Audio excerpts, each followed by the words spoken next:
আপনি একটা স্টার্টআপ চালাচ্ছেন আর আপনি তার জন্য টাকা রেজ করতে চান।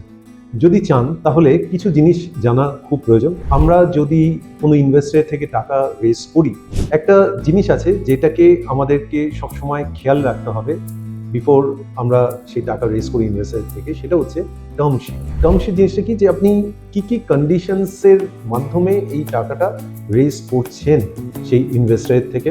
ইনভেস্টর টাকা দেওয়ার আগে আপনাকে অনেক কন্ডিশনস দেবে। তো সেই যে কন্ডিশনসগুলো খুব ক্লিয়ারলি লিখিত থাকে, যাতে আপনি আর সেই ইনভেস্টর একই লেভেলে থাকেন সেই আন্ডারস্ট্যান্ডিংয়ে যে এই কন্ডিশনের ভিত্তিতে সে আপনাকে টাকা দিবে।